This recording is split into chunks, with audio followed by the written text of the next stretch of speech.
Bonjour et bienvenue sur le podcast Kampai, format destination. C'est notre 78e épisode et c'est le 13e dédié aux destinations. On va parler d'une destination de cœur aujourd'hui qui est Miyajima et cette émission j'ai le plaisir de la partager avec Marjorie et Kelly. Bonjour Marjorie, bonjour Kelly. Bonjour Charlie. Donc destination de cœur qu'est l'île Le Temple qui revêt tout entière un caractère sacré et administrativement elle est baptisée Itsukushima et elle est située dans la baie de Hiroshima, donc c'est au niveau de la mer intérieure de Seto et c'est la destination la plus à l'ouest que l'on ait traitée, Marjorie si je ne me trompe pas, dans ce podcast. Ah, c'est possible. Il me semble. Donc elle est rattachée à la ville de Hatsukaishi, la ville qui au passage est jumelée avec le mont Saint-Michel, si vous ne le saviez pas. Mais quelque part, il y a une relation entre le paysage, l'eau, l'île. Bon, on n'a pas les marées, quoique, mais ça marche aussi.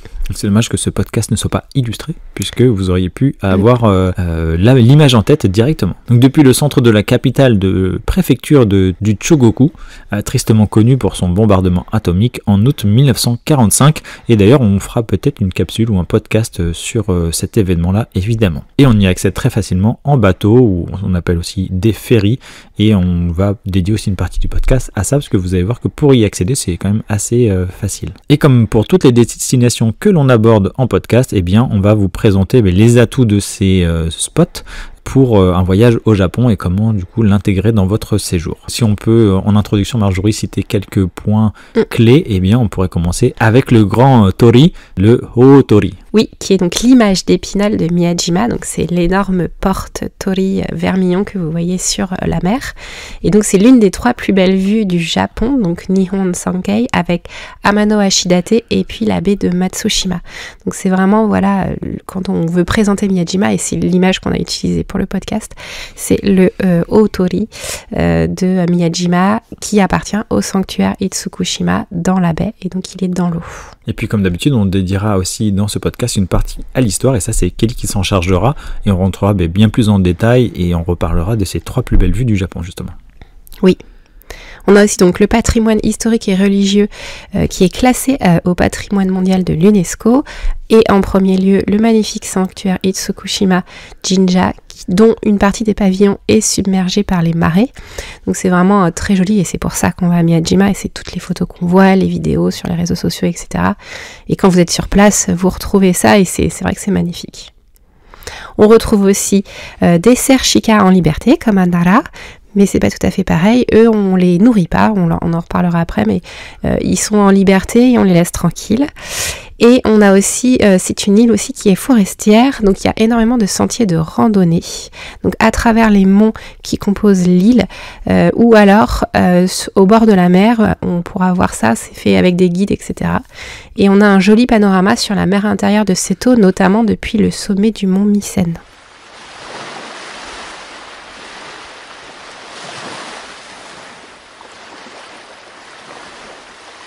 On en reparlera dans les activités à faire. Ouais, et puis on reparlera aussi du fait que c'est une île et elle n'est pas plate du tout. Donc elle est très pentue, donc vos balades promettront d'être pentues. Oui, voilà, si on s'en va des spots touristiques très connus, vous verrez qu'on est dans la forêt et ça grimpe. Et vu que tu parles de forêt, c'est aussi un spot pour les koyo, un très très beau coin pour la période automnale et aussi pour les sakura au printemps. Exactement. Donc ça, on rentrera aussi en plus en détail dans la suite de notre podcast. Et ce qu'on pourrait dire aussi, c'est que c'est une destination qui est quand même facile d'accès et qui coche beaucoup de cases quand on part au Japon en termes de culture, de spiritualité, de visuel, etc. C'est vraiment une destination très très chouette à faire si vous avez l'occasion de pousser jusqu'à l'ouest du Japon, et en plus c'est pas loin de Hiroshima qui est aussi très facile d'accès en train depuis Tokyo ou Osaka par exemple. Oui, on a le Shinkansen. Du coup, malheureusement, le petit bémol à ça, c'est qu'elle subit également, elle, cette île du surtourisme, notamment en haute saison. Alors, aussi bien des Japonais que des touristes internationaux, hein, tout le monde aime aller visiter Miyajima. Donc, ça va être plutôt les week-ends, les jours fériés, toujours pareil, les ponts, quand il y a des vacances scolaires, etc. Il y a aussi beaucoup, du coup, de groupes scolaires qui viennent visiter l'île. Elle revêt une importance historique qui est notable et qui est, du coup, vraiment suivi dans les cours, etc. Donc on retrouve beaucoup de monde la journée sur cette île avec les liaisons de ferry qui s'effectuent du matin jusqu'à fin d'après-midi. Et c'est une île par contre qui est beaucoup plus calme le soir et on peut y rester dormir. Voilà, il faut savoir que c'est une île sanctuaire mais sur laquelle on a aussi beaucoup d'hébergements pour dormir la nuit. Et c'est vrai que dans les destinations que l'on vous propose en podcast, on parle quasiment à chaque fois de surtourisme, même si on n'aime pas trop le terme, et il y a toujours des façons de passer un peu à côté et passer la nuit du coup sur l'île de Miyajima. Ça fait partie des astuces pour aussi profiter de cette superbe île tôt le matin et le soir aussi où les gens partent relativement tôt, on va dire une fois que la nuit tombe, oui. Les gens partent. Ça n'a rien à voir entre les bus touristiques de la journée, enfin pas les bus mais les ferries et les sorties scolaires, et puis le soir où il n'y a plus personne, les commerces sont fermés, etc. C'est vraiment très très chouette. Voilà. Et il faut savoir qu'elle a été visitée aussi par les hommes politiques, notamment lors du dernier sommet du G7 à Hiroshima en mai 2023. Les chefs d'État se sont rendus à Miyajima, donc au sanctuaire Itsukushima, puis à un dîner de travail dans un des ryokan les plus populaires de l'île. Donc ça, voilà, c'est vraiment une île que les Japonais mettent en avant aussi par rapport à leur patrimoine spirituel et c'est très important pour eux aussi de la montrer au monde entier. Et sur Kanpai, évidemment, on a les fiches dédiées à la ville de Miyajima et quelques destinations, ce qu'on appelle enfants sur le site, qui vont permettre de pouvoir passer une journée d'excursion. Et on va aussi parler brièvement dans ce podcast de comment faire le couple Hiroshima-Miyajima, qui est très connu des touristes. C'est ce qui fait aussi que Miyajima est très visité, c'est que c'est facile d'accès, comme on le disait tout à l'heure. Et pour en finir avec cette introduction, Marjorie et Kelly, au sommaire de ce podcast, on va présenter Miyajima évidemment, donc comme d'habitude la partie géographie, historique, météo, transport, etc. Et enfin en deuxième partie on parlera des tops des meilleures visites et activités à faire dans la ville et sur l'île. Donc on va s'attaquer maintenant à la partie, la présentation géographique de l'île de Miyajima. Donc elle bénéficie d'une superficie d'un peu plus de 30 km². Donc c'est vrai que quand on arrive, on a l'impression que c'est tout petit, que c'est une petite île de la mer intérieure de Seto, un peu comme Naoshima, voilà une assez petite île. Et en fait c'est pas vrai du tout, elle est assez grande. Mais elle est en majeure partie recouverte par une forêt primaire, donc qui a été donc non touchée par l'homme et du coup c'est ça aussi qui participe à son caractère vraiment spirituel et shintoïste assez fort parce qu'on est envahi par la nature dès que en fait on s'en va du littoral et des sanctuaires et qu'on fait 2-3 pas dans les rues, on sent tout de suite la nature qui prend le dessus. Donc dans cette forêt primaire on retrouve toutes sortes d'essences d'arbres et aussi des rochers en forme particulière et quelques arbres desséchés à son sommet.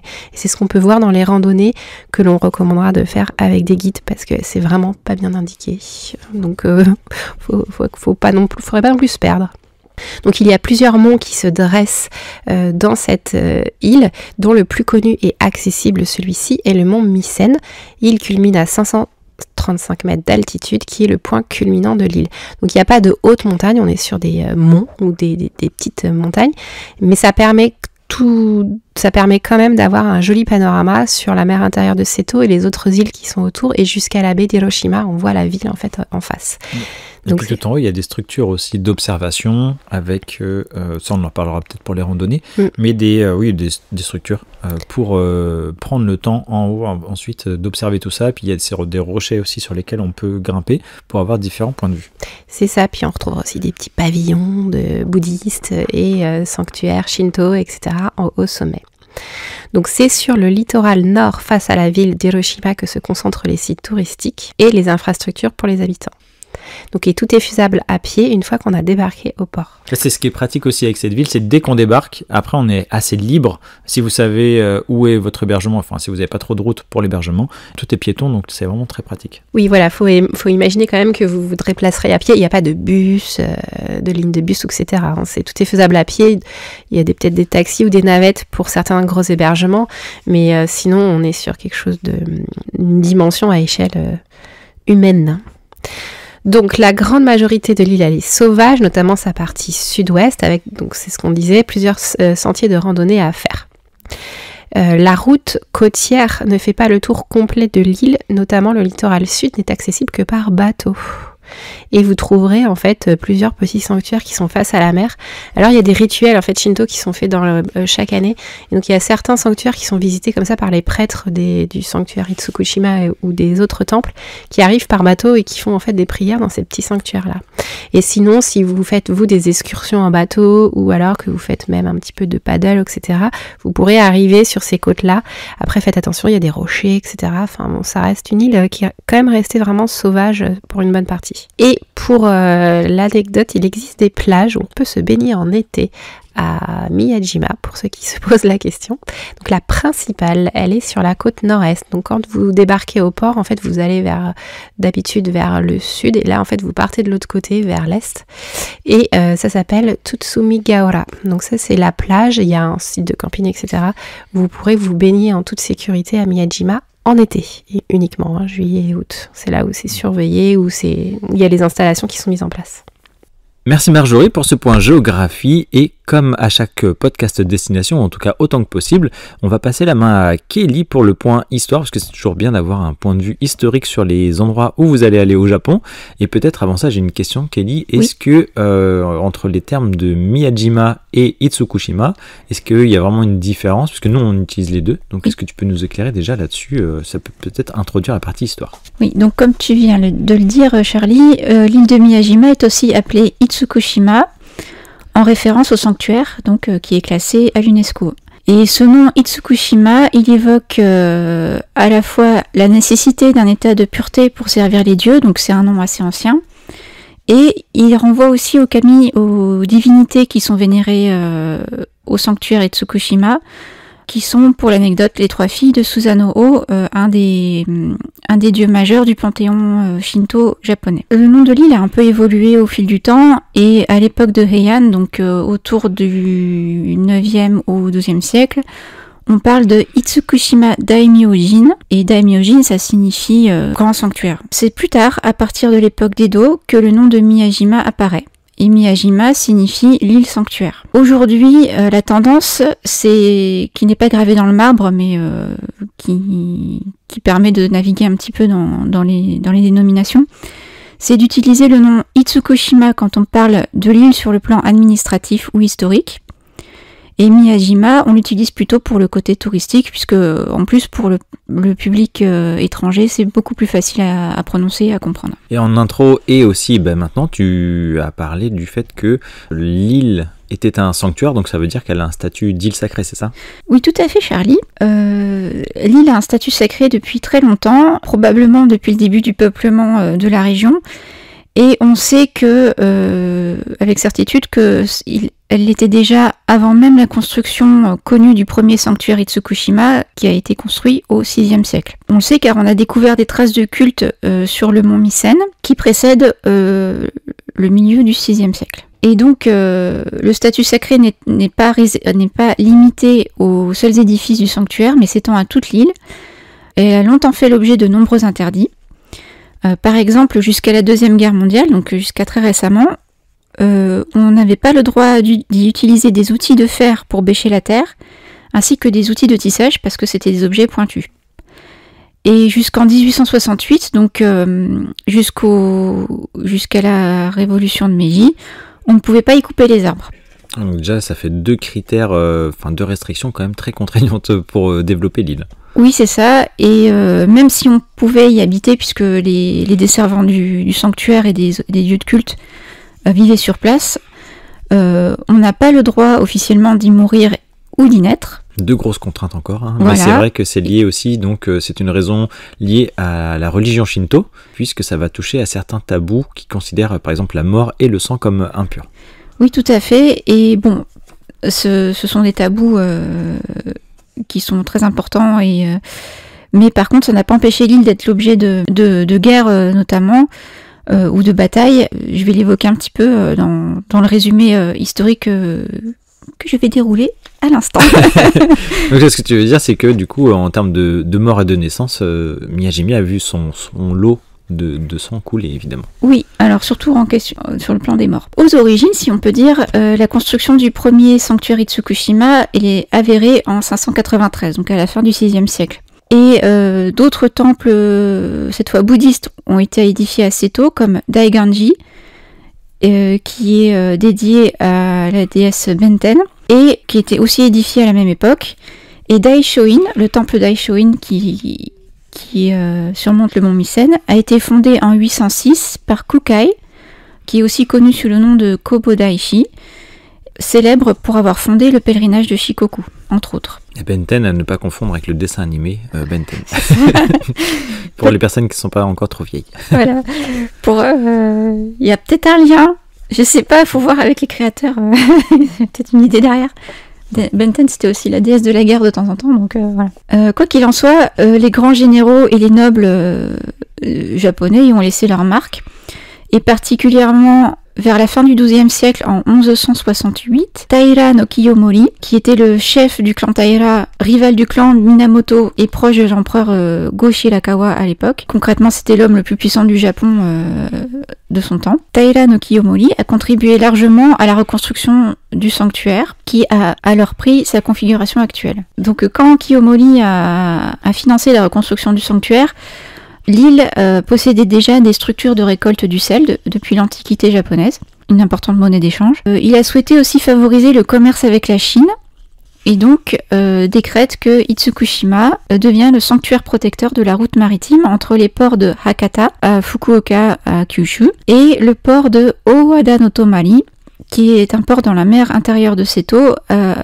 près de Kobe. Grâce à l'influence de Kiyomori, le sanctuaire devient attractif pour les empereurs et les personnalités de la cour, les aristocrates, qui y viennent en pèlerinage. Et à partir de la fin du XIIe siècle, l'île devient un important point de transit commercial en complément. À l'époque suivante, donc l'époque de Kamakura, qui court sur la fin du XIIe siècle et le XIVe siècle, le clan Fujiwara, qui était important à l'époque précédente et avait perdu son pouvoir, il parvient à obtenir la gestion du sanctuaire d'Itsukushima. L'île et les édifices du sanctuaire ne sont pas épargnés par les désastres habituels des constructions en bois, puisqu'il connaît plusieurs incendies au cours du XIIIe siècle. L'île reste un lieu de pèlerinage important au cours des XVe et XVIe siècles, qui sont marqués par une longue période de guerre civile. On peut en savoir plus sur cette période qui s'appelle Sengoku, qui est incluse dans la période de Muromachi, puisqu'on a un article sur Kanpai qui parle de la période de Muromachi, qui est assez méconnue en fait chez nous. Et si vous êtes curieux et curieuse des périodes historiques, eh bien Kelly, tu as fait des fiches sur Kanpai. Donc généralement toutes les périodes que l'on cite, vous pouvez les taper en mots-clés sur le site de kanpai.fr et comme ça vous accédez aux fiches dédiées. Exactement. Et donc cette période Sengoku, elle apporte aussi son lot de destruction à l'île, malgré les interdits et les tabous qui la touchent, puisqu'elle est le lieu de la bataille de Miyajima en 1555. Donc à cette occasion, il y a eu plusieurs centaines de soldats tués sur l'île, et on a dû procéder à des rituels de purification, qui incluent notamment l'enlèvement de la terre souillée, donc on a retiré de la terre ou de l'endroit où a lieu la bataille. Et bien sûr, il y a eu beaucoup de rituels funéraires effectués sur l'île et même depuis le continent, dans les lieux de culte du continent, pour apaiser les dieux et les âmes des soldats tués dans la bataille. Vers la fin de la période de Muromachi, donc dans les années 1560, on voit le développement des danses buraku et du théâtre no sur l'île de Miyajima. Et par rapport à ces danses ou à ce théâtre no, Kelly, est-ce qu'on peut en voir encore sur place ou est-ce que c'est assez anecdotique que pour les Matsuri ou est-ce que ça se fait assez régulièrement? Le sanctuaire d'Itsukushima a sa propre scène de théâtre no. Donc c'est d'ailleurs, je crois, la seule scène de théâtre no qui est sur la mer. Elle est au cœur des édifices, donc les galeries où l'on peut circuler dans le sanctuaire au-dessus de l'eau entoure cette scène et on la reconnaît puisque son mur, son seul mur d'ailleurs, sa seule paroi, est orné de pin, qui est un motif traditionnel des scènes de théâtre no. Et on peut encore voir des représentations à la mi-avril chaque année. C'est au cours du Touka no Festival, du Touka no Matsuri, qui court sur 3 jours à la mi-avril, où l'on peut voir des représentations. Alors évidemment tout est en japonais, et c'est du japonais ancien, que même les japonais d'aujourd'hui ont du mal à comprendre, donc c'est peut-être un petit peu difficile d'accès au premier abord. Mais pour la beauté et pour l'ambiance, c'est toujours quelque chose que l'on peut s'offrir si on a un peu de temps. Voilà, c'est ça.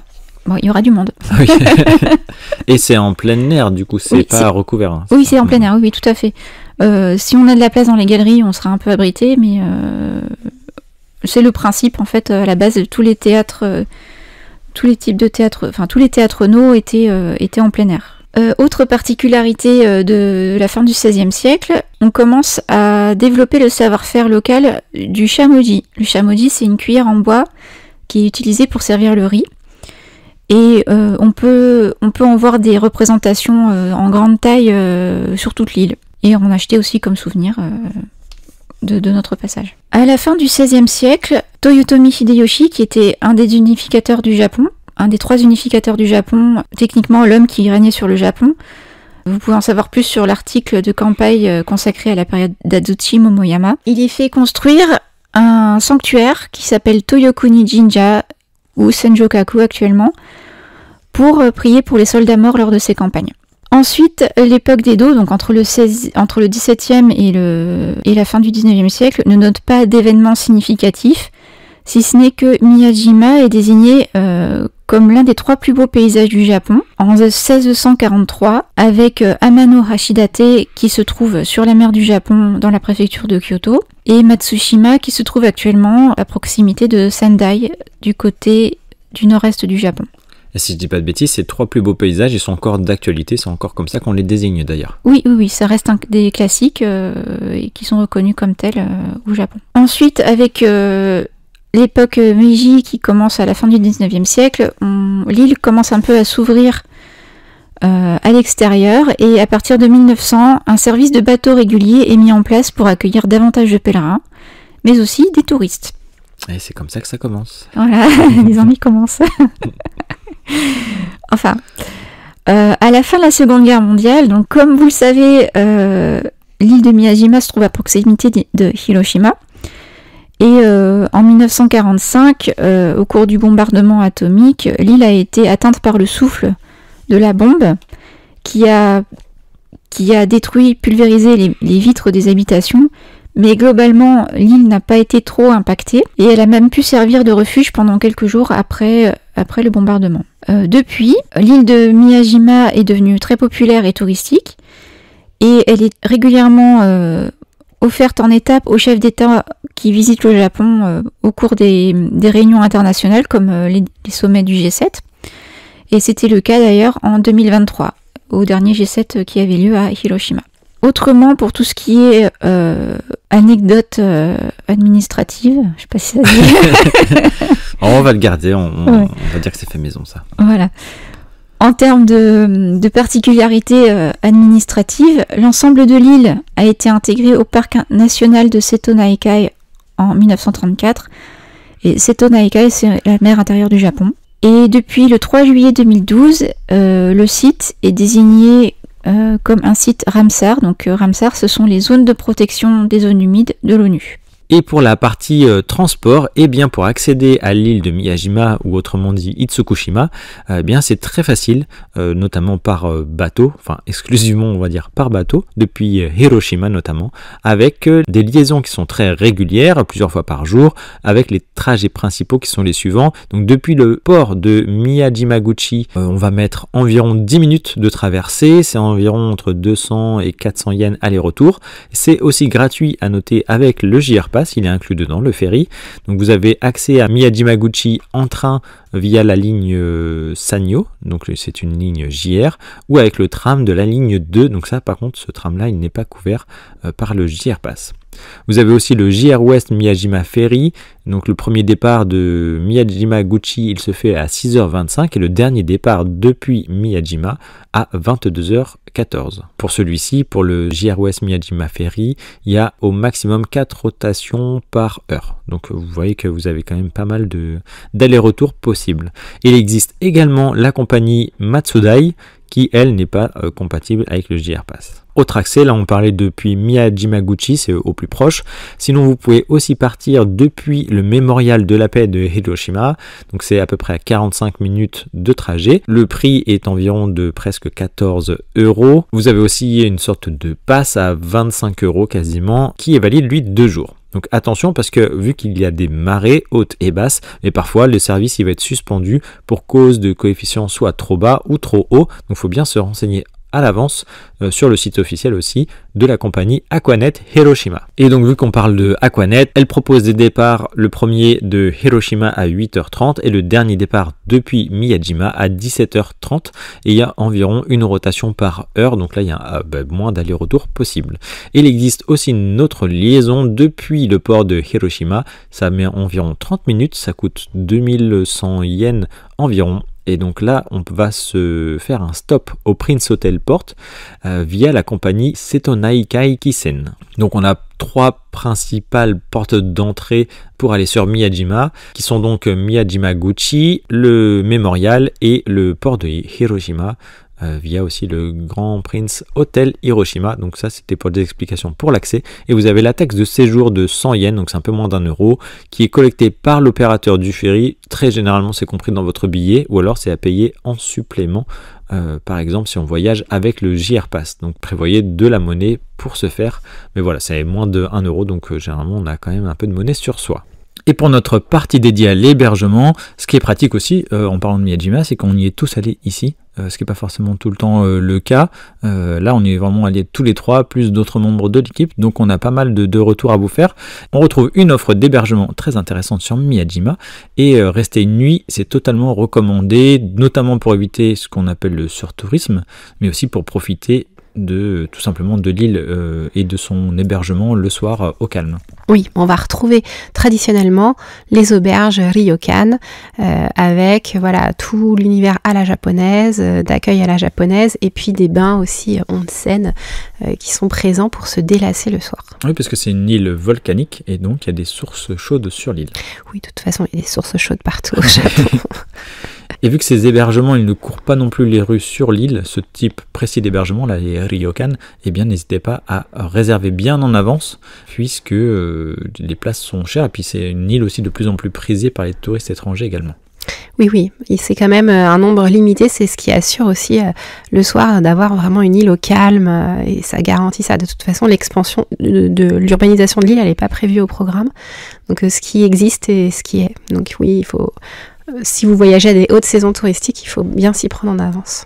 Et on ne le redira jamais assez, mais quand vous décidez de loger en ryokan, et je vois que tu me regardes en souriant, mais oui, il faut accepter le principe et le fonctionnement qui est essentiel pour bien vivre son expérience en ryokan, c'est faire preuve de respect déjà envers les autres évidemment, de réécouter nos podcasts sur les différents hébergements au passage, de mettre des likes, des notes, etc., des commentaires, et blague à part, donc ces ryokan, eux ils sont synonymes de luxe, mais en fait la conception du confort est vraiment très différente de la nôtre en tant qu'occidentaux, et c'est beaucoup plus épuré, les murs vont être beaucoup plus fins, souvent ça va être des salles de bain partagées, très souvent d'ailleurs. L'heure d'arrivée, c'est une heure précise, il ne faut pas arriver après. Le dîner aussi, il va être imposé, et en plus il va être souvent assez tôt dans la journée. Il n'y a pas possibilité forcément de personnaliser son repas, c'est souvent avec des options, enfin c'est pas une option du coup, c'est souvent végétarien, si c'est vraiment un repas de ryokan, végétarien avec l'option poisson, mais il n'y a pas de porc ou d'autres types de viande.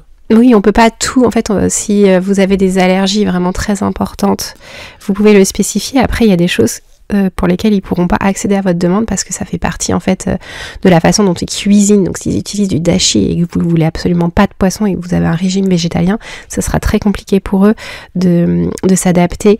Et c'est quelque chose qu'il faut vraiment prendre en compte. En plus, on est sur une île, donc ils n'ont pas accès au supermarché d'à côté pour aller changer, et ils le feront pas parce que ça fait pas partie de la façon dont ils ont le concept de l'accueil. Donc ils ont suivant les ryokan, vous avez quelques choix en fait dans les options pour manger, donc vous pouvez choisir, et après il y en a aussi qui font sans repas du coup ces dernières années. Donc si vous avez peur de pas apprécier le repas, si vous avez des allergies qui sont trop contraignantes, vous pouvez aussi faire que la nuitée et ne pas faire le repas. Ce qui est dommage pour l'expérience, mais ce qui peut être compréhensible pour des questions de santé. C'est une expérience qui se vit et qui est proposée comme telle. On n'y va pas pour qu'elle soit adaptée à nous, on va dire. Oui. On prend le ryokan tel qu'il est. C'est ça, et malgré le prix que vous allez payer, vous ne pourrez pas accéder à toutes vos demandes. C'est là peut-être où des fois, on comprend aussi que les gens ont du mal à accepter la chose, c'est que c'est des nuits qui coûtent souvent très cher, plusieurs centaines d'euros, voire bien plus. Et derrière, alors dormir sur des futons, c'est même pas forcément ce qui peut être gênant, mais c'est voilà des cloisons très fines, même si les gens font pas de bruit dedans, on entend quand même les chambres peut-être d'à côté, etc. Et des salles de bain partagées notamment. Oui, voilà. Il faut absolument que vous fassiez attention à la catégorie de chambre que vous allez réserver. En fait, dans les bâtiments très traditionnels, effectivement, la salle de bain, elle va être partagée dans des bains onsen communs. Et après, les ryokan, ils essayent aussi de s'adapter et des fois, ils vont construire des bâtiments à côté. Ils appellent ça des annexes qui vont être un peu plus modernes, où là, la salle de bain, il y aura une option de salle de bain privée à l'intérieur. Donc, il faut bien regarder en fait ce que vous réservez ou demander à votre conseiller voyage, si vous passez par une agence, de bien de faire attention à ce que vous ne voulez absolument pas en fait, si vous avez des limites.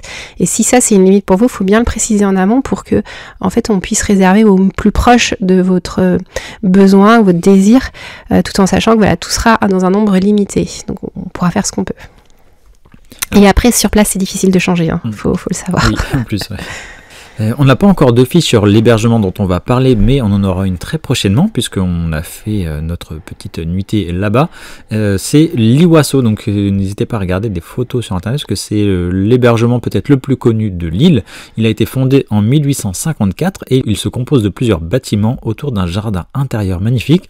Et il y a du coup les repas kaiseki qui sont servis là-bas. C'est possible de réserver, comme tu le disais, sans repas. Ça fait partie des hébergements qui se sont adaptés.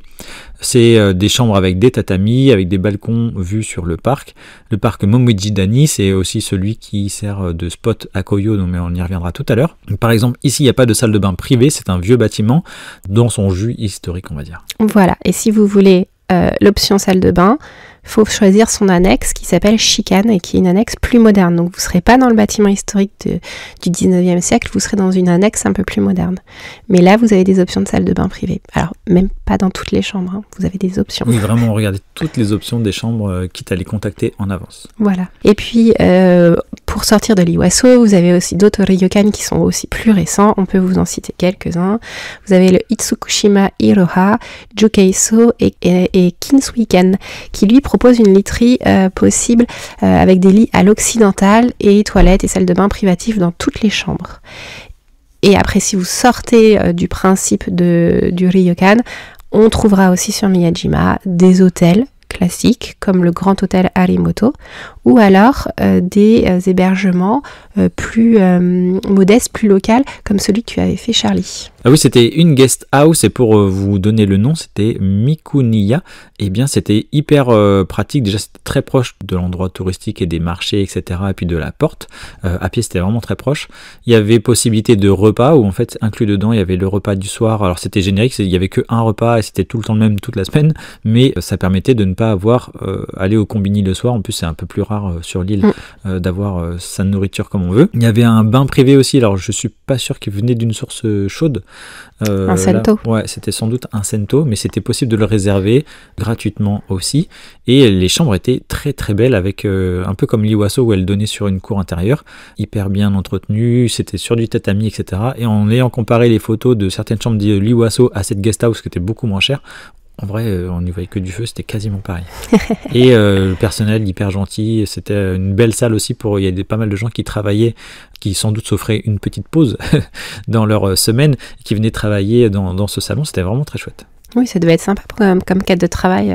Oui, c'est bien. Oui, parce qu'en plus, c'est vu que la rue, il y a très peu de voitures qui y passent, en fait, on n'entendait rien de l'extérieur, c'était vraiment très, très chouette. Et bien voilà, donc il y a quand même pas mal de choix d'hébergement, faut un peu chercher. Et si vous voulez un dernier hébergement totalement insolite, on peut vous en citer un. Il s'appelle La Ferme de Miyajima en français, qui est tenu par un japonais qui a été interprète japonais-français pendant plus de 20 ans en Afrique. Et donc il s'est il a pris sa retraite depuis de ce travail-là. Il est venu s'installer à Miyajima où en fait il a racheté un ancien terrain agricole, le peu de terrain agricole qu'il y avait sur l'île, parce que normalement la forêt primaire on ne la touche pas. Et il a en fait créé un logement entier, une sorte de cabane cosmopolite qui est logée dans la forêt sur le versant sud-ouest du mont Mycène, donc à l'opposé de là où on le monte, à l'opposé de là où les gens arrivent depuis la zone touristique. Et donc lui, il propose de faire la navette, d'aller vous chercher au port et de vous emmener jusqu'au logement, parce que vous n'y arriverez pas tout seul à pied, clairement c'est un peu trop loin, puis c'est trop tortueux. Et puis vous pouvez passer du coup une nuit dans la forêt primaire de Miyajima. On vous conseillera de le faire plutôt au moins à 2 parce qu'en fait la cabane vous la louez tout entière pour une nuit, vous la partagez pas avec d'autres personnes. Elle est possible pour 2 couchages à la base, mais si vous êtes plus et que vous amenez votre sac de couchage, il accueillera aussi plus de personnes. Et voilà, ça peut être une expérience totalement intéressante où là, vous dormez avec les bruits de la forêt, avec les animaux de la forêt, et vous êtes vraiment de l'autre côté dans le Miyajima de l'envers. Et puis c'est un monsieur qui parle bien français. Il parle très très bien donc, français. Si vous avez l'occasion d'aller le rencontrer, passez-lui le bonjour de notre part de Kanpai. Et sur internet, vous pouvez retrouver cette ferme avec le terme Miyajima Noen. Voilà. N-O-E-N. Exactement, vous pouvez réserver directement sur internet et son site il est en français, en anglais et en japonais. Ça aussi, c'est une belle découverte à faire sur Miyajima. Et Marjorie, je vais te laisser la main pour nous parler de la saisonnalité et de la météo sur l'île de Miyajima. Donc oui, Charlie, on l'a déjà dit en introduction, mais il y a vraiment 2 saisons pendant laquelle l'île est la plus belle. Donc ça va être pour le printemps avec les sakura. Donc on aura des sakura autour du sanctuaire Itsukushima Jinja et aussi vers la pagode Taoto, notamment le long du sentier Ugui Sohodo Nature Walk, donc qui est un peu excentré des sites touristiques. Voilà, il faut s'enfoncer un petit peu dans le village et vous trouvez ce sentier. Vous regardez en fait la pagode Tahoto, donc c'est la pagode qui a 2 étages, et vous la regardez en fait au loin et vous la cherchez, et c'est elle qui est entourée de cerisiers. Et sinon, vous avez l'automne avec les koyo. Et là, les koyo, ils sont partout. Vous les verrez absolument partout dans l'île, que ce soit dans les sites touristiques, tout autour, dans les temples que vous ferez en plus, au mont Mycène, etc. Il y en a vraiment partout. Toutes les feuilles changent de couleur. Donc on est sur du doré, sur du orange, sur du rouge. C'est magnifique. Et puis en plus, vous verrez les cerfs se balader au milieu de ce cadre-là. Donc on est vraiment sur quelque chose de très joli. Et il y a un parc que l'on connaît pour ça, qui tire son nom, c'est le parc Momiji-Dani, où c'est vraiment une balade sous les érables de l'île de Miyajima. Et pour l'avoir fait au mois d'octobre, alors c'est pas du tout la période encore des koyo, mais ça a commencé déjà à être un peu rougeoyant, avec les feuilles qui tombent, etc. C'était déjà très, très chouette. Et on parlera juste après de nos amis les cerfs Chika, que l'on retrouve là. Oui, alors après, sur les autres saisons, on a l'été qui peut être intéressant à faire, mais on restera quand même sur un climat assez chaud et humide. Donc si vous aimez pas en fait le côté très humide de l'été japonais, Miyajima, vous aurez moins de brise marine, on va dire. La forêt va prendre un peu le dessus, donc il y a une certaine fraîcheur sous les arbres, mais quand même, comme on n'est pas sur des altitudes élevées, on reste quand même sur quelque chose assez étouffant. Et puis l'hiver, qui est un peu une saison un peu plus morte en termes de paysage et tout, alors vous pourrez toujours continuer d'aller sur l'île, les ferries fonctionnent toute l'année, mais après c'est peut-être la moins belle saison. Parfois, ça peut être un peu pluvieux, surtout quand on arrive vers le printemps. Bon, après, il y a aussi moins de monde à cette saison, donc ça peut être plus calme. Oui. Après, c'est plus pour les sentiers, si vraiment c'est détrempé, c'est pas très pratique, parce que ça grimpe pas mal, il y a beaucoup de rochers, même s'il y a beaucoup de marches aussi, c'est quand même, il y a de la terre partout. Donc, c'est ça, ouais. On le déconseillera de faire des randonnées après un épisode de pluie, parce que là, ça va glisser. Donc les meilleurs mois pour y aller, si on peut vous donner quelques conseils, ça va être donc de mars, avril, mai et de octobre à début décembre, où c'est vraiment là où c'est le plus beau, avec un petit plus pour le côté novembre et tous les koyo qu'il y a. Mais en octobre aussi, c'est vraiment pas mal. Oui, parce qu'il fait bon encore. Oui, voilà, il fait encore bon sans qu'il fasse trop chaud. Ensuite, sur la partie des animaux, donc on en a déjà pas mal parlé, mais on retrouvera sur l'île de Itsukushima les cerfs Chika qui se baladent en liberté. Donc à l'inverse de Nara, on ne peut pas les nourrir et de toute façon, on ne peut pas acheter de quoi les nourrir. Ce sont là des animaux sauvages qui sont qui ont l'habitude de notre présence et qui seront au bord de la plage, dans les sentiers que vous allez emprunter, mais c'est pas pour autant qu'il faut les toucher ou essayer de leur donner à manger. Et en plus, faites attention parce que si vous mangez devant eux, ils vont finir par piquer votre nourriture. Oui, j'allais dire, c'est des animaux ils vont beaucoup réclamer. Et si vous pouvez éviter, évidemment, de les nourrir, puisque on voit pas mal de gens, je me souviens, qui pour prendre des photos avec les animaux, mettaient leur petit cornet de glace sur les bancs, comme ça, le cerf était tout tranquille, tout penaud, et on pouvait le caresser, etc. Bon, je crois pas que les cerfs mangent des glaces dans la nature. Non, ils ont tout ce qu'il faut dans la forêt, normalement, il faut pas les nourrir, pour leur santé, c'est très important. Donc la population est d'environ 500 individus. Et donc on peut les croiser aussi au bord des plages, sur les plages l'été, etc. Quand vous vous baignez, si vous voulez un jour vous voulez vous baigner à Miyajima. Et en d'autres animaux qu'on peut croiser, on aura quelques singes dans la forêt, mais il y en a de moins en moins. Et aussi des tanuki, si vous restez le soir sur l'île. Vous pouvez peut-être les croiser, les petits tanuki. C'est une sorte de rongeurs. Oui, c'est les ratons laveurs, les chiens vivérins. Et c'est très mignon, mais c'est aussi très gourmand. Oui. Ça peut vite croquer du doigt. C'est ça. Et vu qu'on parle de croquer des aliments, eh bien on va pouvoir passer à la partie gastronomie. L'île de Miyajima est aussi une destination gastronomique. Et oui, vu qu'on y allait tous les trois, on sait de quoi on parle. Et on va commencer par exemple à parler de deux spécialités, les huîtres chaudes et les momiji manju. Les huîtres, elles sont cultivées à Miyajima même depuis plus de 3 siècles à vrai dire. Hein. Donc il y a des bancs ostréicoles d'Onoseto qui sont un peu partout autour de l'île. Donc c'est des huîtres que l'on va ensuite griller et qui vont être assaisonnés. Donc ça, vous le verrez un peu partout sur l'île et vous le retrouverez notamment sur le festival annuel d'huîtres, le 2e week-end au mois de février. Et on a un article dédié justement aux huîtres, à la cuisine d'huîtres de Miyajima sur kampai.fr et vous verrez que ce sont des huîtres qui sont assez conséquentes. Oui, j'allais dire, de mémoire, il me semble que c'est pas les huîtres de Marennes-Oléron. Non, ce sont pas des petits formats, ce sont vraiment des grosses huîtres et il y a beaucoup à manger dessus. Donc voilà, donc on espère que vous pourrez faire la queue pour avoir votre huître à manger. En plus, c'est assez roboratif quand même, hein, parce que ça ne diminue pas vraiment une fois que c'est cuit. Donc c'est très charnu, vu la taille des huîtres aussi, ça c'est pas mal. Et ensuite, vous pourrez retrouver les momiji manju, donc les gâteaux fourrés à la pâte de haricots rouges, donc ce qu'on appelle le hanko, ou à la crème pâtissière en forme de feuilles d'érable. Ça, c'est à déguster frais ou frit aussi, d'ailleurs, vous pourrez le retrouver frit.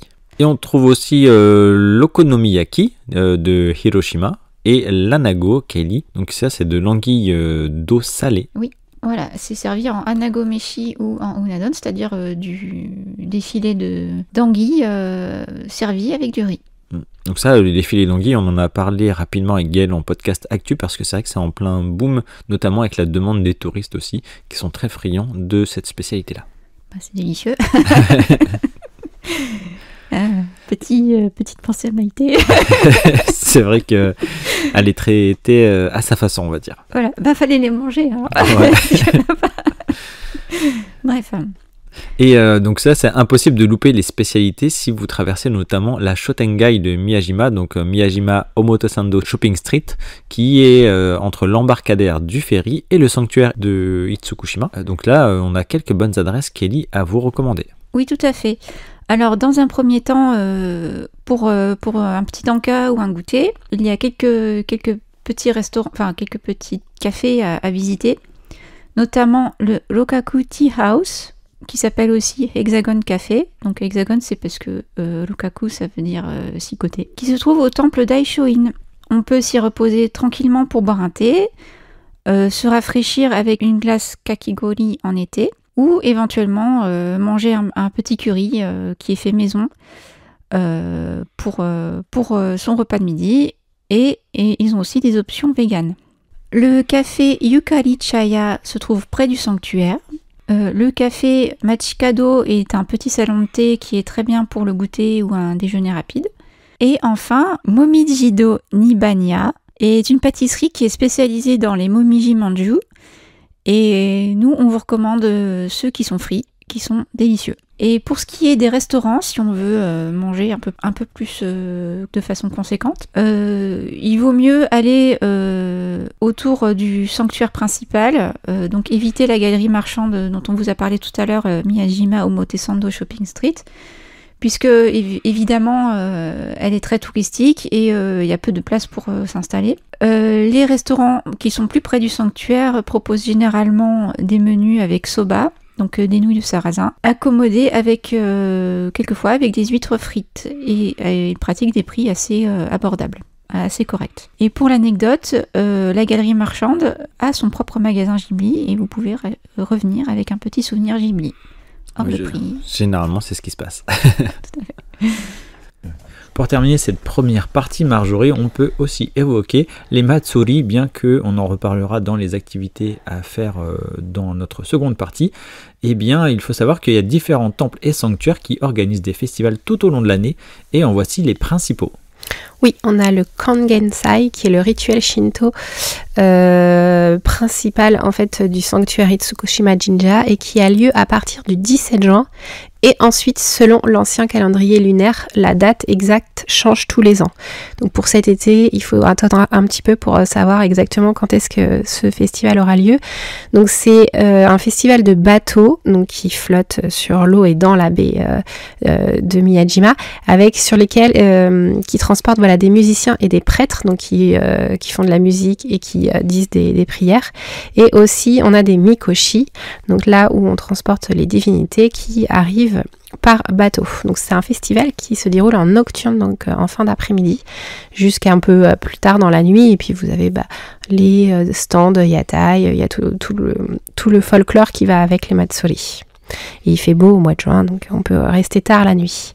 Et sinon, comme c'est aussi une terre de pèlerinage bouddhiste, comme ce qu'on avait vu dans la partie historique avec Kelly, on a aussi plusieurs festivals de feu qui ont lieu au temple Daishoin. Et donc le principe, c'est de se purifier en marchant sur des braises. Donc le principal, il a lieu en automne, autour du 15 novembre, et il y en a aussi en avril. Donc au moment des koyo et au moment des sakura. Ouf, je ne suis pas allé à cette période parce que je crois que je n'aurais pas passé le cap.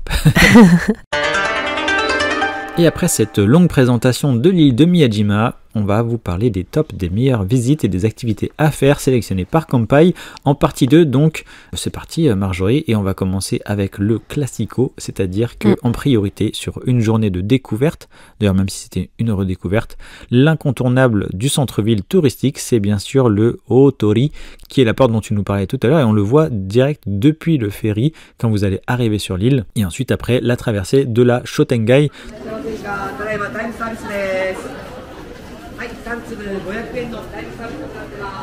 Et tout à l'heure, tu nous parlais des sanctuaires qui évoluaient au fur et à mesure de la marée. Donc à marée basse, on peut s'avancer à pied jusque sous le tori. Alors on va vous déconseiller de le toucher, de le manipuler. On ne peut pas le manipuler, mais d'y insérer des pièces de monnaie ou autres. En plus, il a été rénové récemment. Et vous allez voir qu'il va y avoir beaucoup de monde, notamment quand il y a la marée basse, ou même quand la marée n'est pas encore basse à 100%. Il y a pas mal de gens qui vont retrousser les pantalons pour aller jusque là-bas faire son selfie. Donc le tori, il mesure 16 mètres de haut et pèse 60 tonnes. Alors rassurez-vous, il est bien accroché et il est situé à 160 mètres du sanctuaire, donc il y a une petite balade à faire pour aller jusque là-bas. Et à l'origine, le tori a été bâti il y a plus de 1400 ans, mais a été reconstruit à plusieurs reprises. Il est en bois. Au cours de son histoire, il a été refait donc, et la version actuelle, c'est la version rénovée de 2022 qui remonte, elle, aux années 1870. Oui, maintenant il est tout neuf, il est tout vermillon, tout beau. Il a été repeint, surtout, notamment au pied, parce que la marée, avec les effets de la marée et le sel, en fait, ça bouffe le bois, comme n'importe où ailleurs. Et donc, ils ont remis, en fait, redensifié les poteaux, repeint, etc.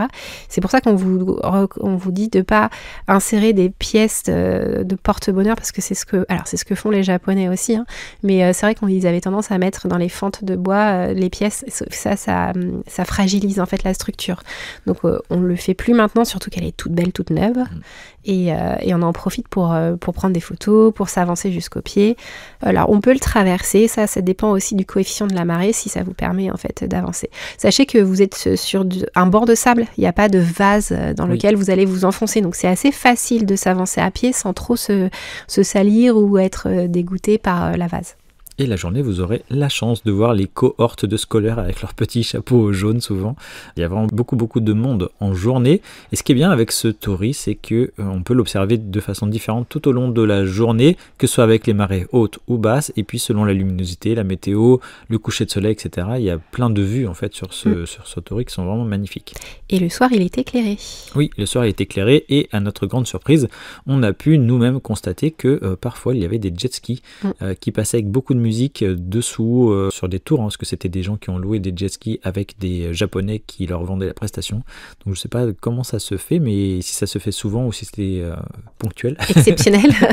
En tout cas, il y avait grosse soirée musique et jet ski sur le tori, et donc les gens étaient assez dégoûtés pour leurs photos Instagram. Ouais. J'avoue que le combo les deux, je trouve que ça se marie pas vraiment. Mais bon. Les gens, ils sortaient leur portable, et puis dès qu'il y avait plus de jet ski, ils prenaient les photos, et puis dès qu'ils repassaient, ils attendaient, parce que du coup, on a les traces en plus dans l'eau, même si on le voit plus à l'écran. Bref. C'est concept. Autre endroit, Itsukushima Jinja, c'est le grand sanctuaire de l'île, justement, une partie sur la terre et une partie dans l'eau. Donc ça, c'est le rendu dont on parlait tout à l'heure. Il va être vraiment très différent que vous soyez en marée haute ou basse. Et c'est un sanctuaire qui est très couru, hein. Il y a beaucoup de touristes qui le parcourent, et aussi pour les visites scolaires. C'est une destination qui est, vu que c'est facile d'accès comme île avec le ferry, et très rapide, on en a parlé dans la partie transport, et bien les scolaires aussi sont très visibles. Mais oui, c'est ça. Puis de toute façon, c'est le symbole de l'île avec le torii, en fait. C'est le complexe en entier. Et c'est le sanctuaire qui est classé à l'UNESCO, donc forcément, il attire énormément de monde. Et c'est ce sanctuaire qui est, avec son architecture boisée, ses couleurs vermillon et ses lumières et ses lanternes suspendues au-dessus de l'eau. Donc il y a vraiment un cachet aussi, quelque chose de très scénique dedans. Et d'ailleurs, il y a une scène de théâtre No à cet endroit.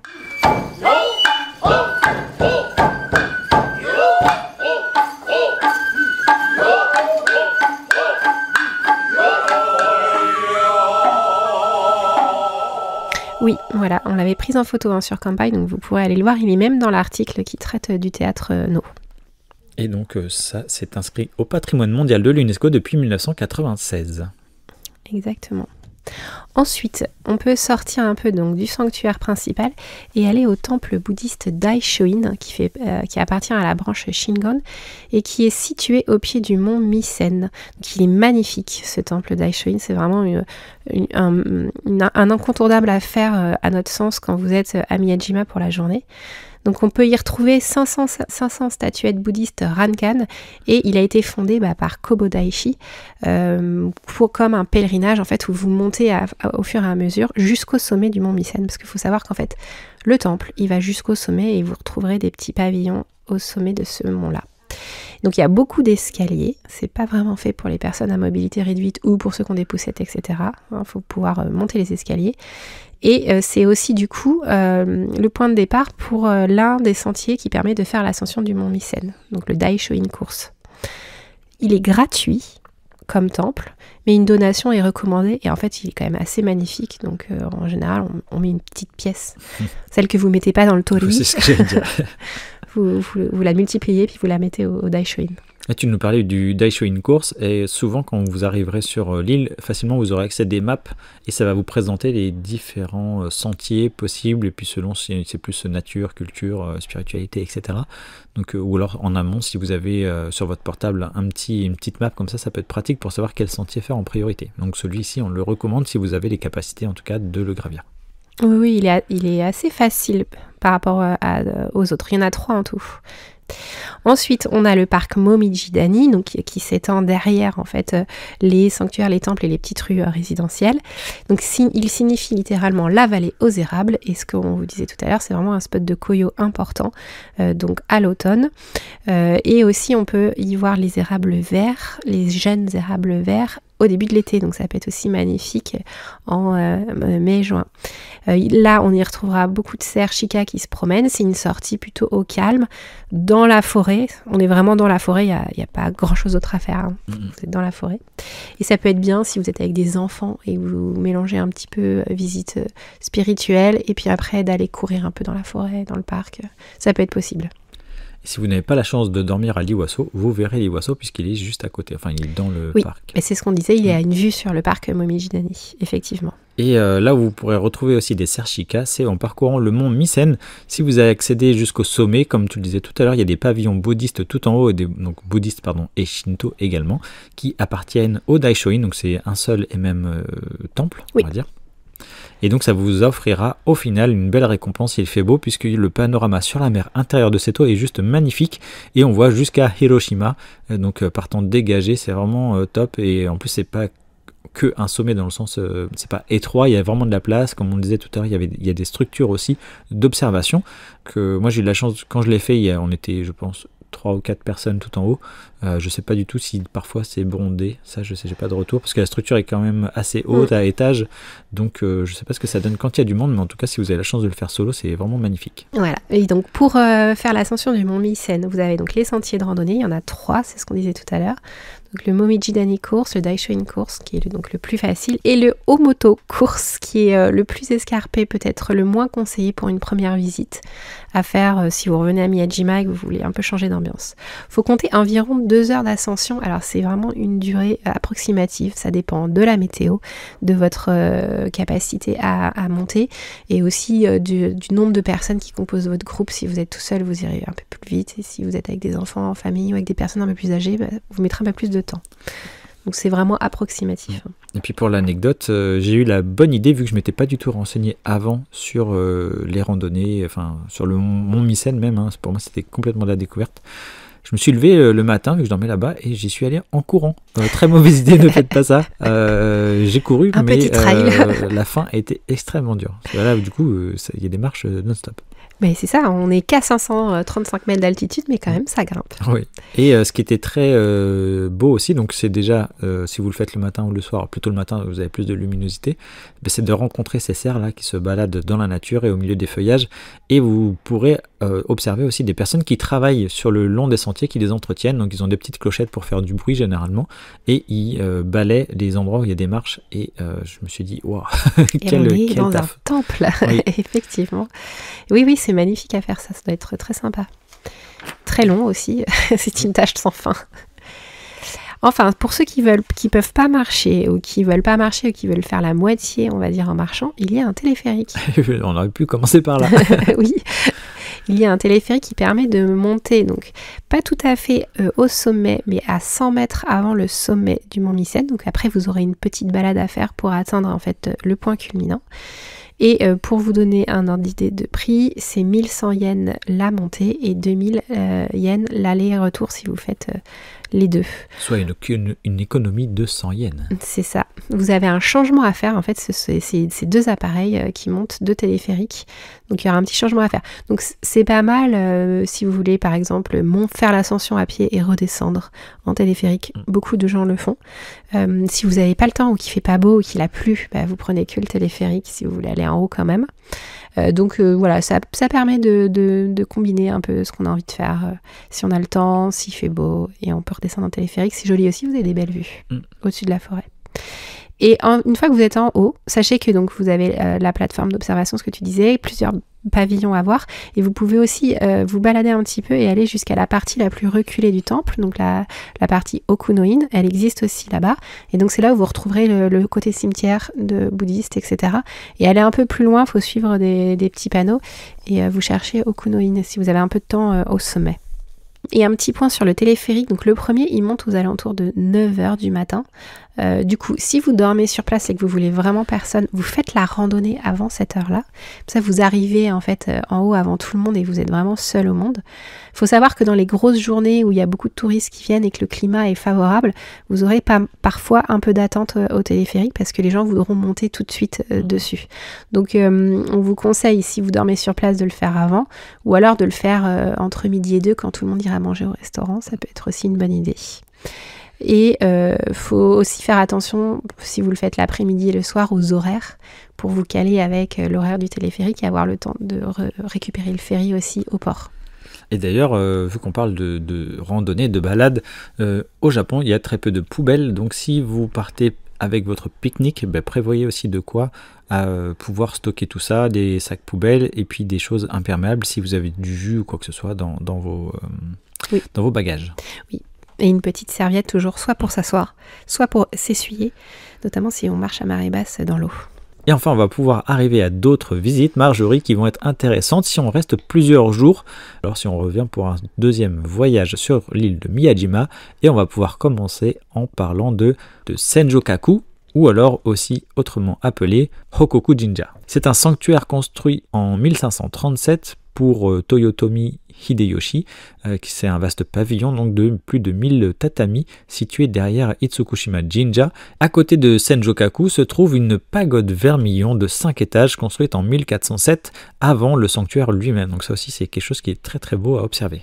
Oui, ça c'est pour une visite annexe quand vous êtes à Itsukushima Jinja. De toute façon, la pagode, vous la verrez en fait en ligne d'horizon de Miyajima quand vous êtes depuis la plage. Vous la voyez en fait, elle pop, puisqu'elle fait quand même 5 étages, donc elle pop dans le paysage et elle est toujours représentée dans les photos de panorama. Oui, c'est vrai. Mais on ne peut pas la visiter.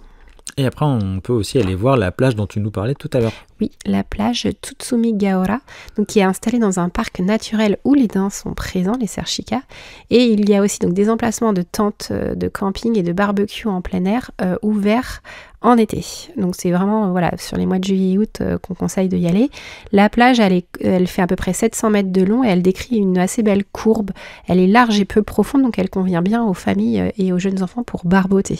On fera peut-être pas des longueurs de nage, etc. parce que c'est relativement peu profond. Il peut y avoir beaucoup de monde sur la plage quand il fait beau, donc faut le savoir. Et elle est accessible depuis un sentier de randonnée qui part du parc Momiji-Dani au pied du téléphérique. Donc ça c'est le petit plus, c'est que vous pouvez y aller aussi en marchant, en faisant à pied, donc sans forcément y aller pour s'y baigner. Si vous êtes sur place l'été, vous pouvez faire partir du parc, faire votre petite balade dans la forêt, passer en fait derrière la ville et arriver jusqu'à la plage. Ça peut être aussi sympa et alternatif. Vu que l'on est sur la thématique de la plage, il y a aussi le sanctuaire Nagahama Jinja qui est connu lui pour son tori. Donc c'est le deuxième plus petit tori de Miyajima avec vue sur mer qui est situé donc de l'autre côté du port, donc à l'opposé de la zone touristique. Oui, il y a un autre petit tori à Miyajima qu'on voit jamais en photo parce que le pauvre, il est masqué, il est délaissé.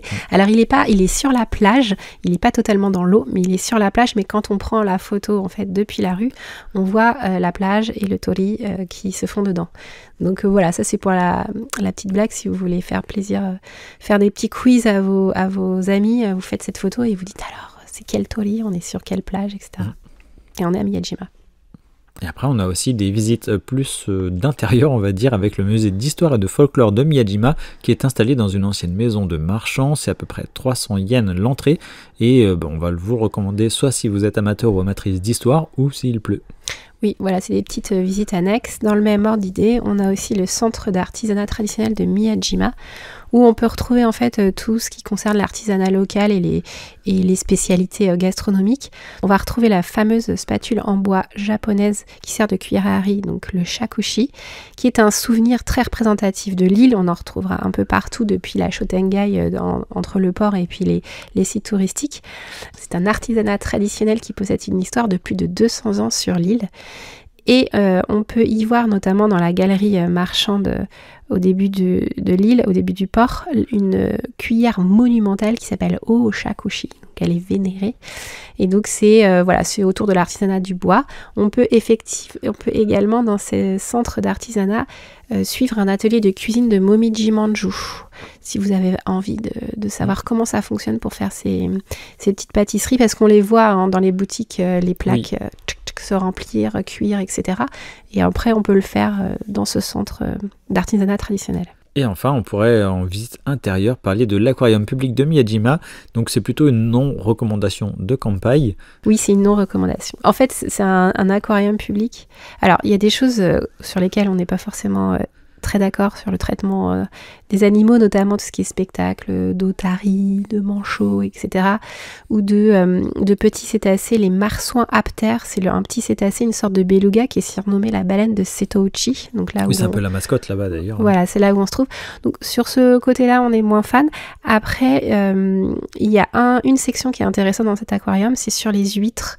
En fait, ils ont une section sur comment on fait des fermes pour huîtres dans la mer, comment ça se passe et tout. Et donc là, en fait, on a toute une vue, donc ça peut être assez éducatif pour les enfants, où on voit comment une huître pousse accrochée, en fait, comment elle pousse, comment on fait, etc. Ça peut être intéressant. Le reste, c'est selon chacun. C'est une sorte de Marineland, en fait, en tout petit. Oui, c'est tout petit. Dans le principe, c'est la même chose, quoi. Voilà, et c'est quand même 1420 yens l'entrée. Donc par rapport au musée d'histoire à 300 yens, c'est un peu plus cher, c'est normal, il y a des animaux vivants à l'intérieur. C'est vrai que quand on va sur l'île de Miyajima, alors, sur les plans on voit qu'il y a un aquarium, mais on pourrait s'attendre à un petit truc local, etc. En fait non, vous avez carrément des spectacles d'otaries et des otaries qui sautent. Comme vous disiez, il y a les sortes de, même si ce n'est pas de belugas, qui sont... dans des petites boîtes, enfin, dans des... Ouais, qui sont dans des petits bassins, qui sont mis en avant, mais les pauvres, ils seraient mieux dans la mer, quoi. Évidemment. Donc voilà, c'est peut-être une autre façon de ne pas terminer sur une note positive. C'est un bémol. Il faut savoir, les aquariums au Japon, c'est pas les meilleurs lieux. On en a fait quelques fiches sur Kanpai, des plus intéressants ou des plus grands. Celui-ci, clairement, on fera jamais de fiche dessus parce qu'on n'a pas trop envie forcément de le mettre en avant. Sachez qu'il existe. Voilà. Et puis, et ça peut vous permettre aussi de se dire, parce que c'est vrai que sur les plans, on pourrait croire que c'est un petit aquarium local, y aller avec les enfants, etc. Ça aurait pu être intéressant. Et en fait, voilà, c'est pas trop le principe là-bas, quoi. Sauf si vraiment voir des spectacles d'animaux dans des petits bassins ne vous dérange pas. Voilà. Ça, après, chacun fera son choix. Et il est l'heure de passer à notre conclusion. Merci encore Marjorie et Kelly déjà d'avoir pris le temps pour ce podcast de notre destination de cœur. Ce qu'on va vous recommander, c'est une durée minimum d'une journée depuis Hiroshima pour faire les visites des points phares de l'île, avec le Torii notamment, et le sanctuaire Itsukushima Jinja, ou aussi le temple d'Aishoin d'ailleurs. Et si vous pouvez passer 2 jours, au moins une nuit donc, ça pourrait être encore mieux, notamment pour profiter de l'île tôt le matin et la nuit également. Oui, de profiter du calme de l'île une fois que les ferries ne fonctionnent plus, c'est quand même vraiment un avantage. Et son avantage aussi, c'est que par rapport à d'autres destinations, ça va changer des grandes villes et vous allez avoir plein d'images incroyables du Japon, celles qu'on va chercher à un seul endroit. Et c'est vrai que vu que c'est très accessible en ferry, en train depuis Hiroshima, comme disait Tokyo aussi, ou Osaka, eh bien ça vous permet d'apporter une touche de verdure aussi peut-être à votre voyage assez aisément. Oui, voilà. Donc ça rentrera facilement dans un itinéraire de 3 semaines. 2 semaines si vous privilégiez cette région-là du Japon. Mais 3 semaines, voilà, ça peut être quand on fait le circuit classique Tokyo, Kyoto et Hiroshima. Bon, vous pouvez mettre Miyajima dedans. Si vous allez à Hiroshima et que vous n'allez pas aller à Miyajima, bon, chacun voit midi à sa porte, mais ce serait quand même dommage. Voilà, si vous voulez prendre votre temps, prévoyez une nuit sur Hiroshima pour faire tout ce que la ville a à offrir, donc autour malheureusement du bombardement atomique, mais aussi de son histoire d'avant, son histoire féodale. Il y a aussi un château à Hiroshima et quelques résidences seigneuriales. Et les okonomiyaki aussi, spéciales de Hiroshima. Exactement, avec des nouilles. Et puis de consacrer une journée et une nuit à Miyajima, d'avoir la même durée à faire sur les 2 villes, et c'est très bien. Après, si vous n'avez pas le temps et que vous faites les 2 ensemble, c'est possible, mais vous ferez les 2 en condensé, très condensé. Et puis condenser Miyajima, ça se fait, mais c'est vrai qu'il y a tellement de monde la journée, quelle que soit la période d'ailleurs, que si vous pouvez vous offrir une nuit là-bas, ça peut être bien, et donc réservez bien vos nuitées à l'avance si ça vous intéresse. On va vous laisser ici pour ce podcast Destination. Merci encore déjà à toutes les 2, je le répète, et merci à vous auditeurs et auditrices pour vos partages sur les réseaux sociaux, vos commentaires, et n'hésitez pas à continuer de liker tant nos articles sur Kanpai.fr que nos podcasts. C'est ça qui fait plaisir aux algorithmes et à nous évidemment derrière. Oui, on n'est pas des algorithmes. À très bientôt Marjorie, à très bientôt Kelly, et à très bientôt chers auditeurs et auditrices. Merci Charlie, à bientôt. Retrouvez plus de Destination Japon sur nos podcasts.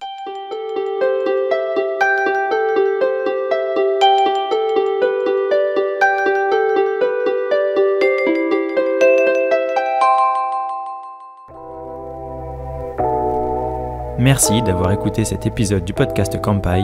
Nous espérons qu'il vous a plu et que vous en avez appris plus sur le Japon. N'oubliez pas de vous abonner sur votre plateforme de podcast préférée, de nous noter 5 étoiles si vous le souhaitez, et on vous dit à bientôt pour le prochain épisode.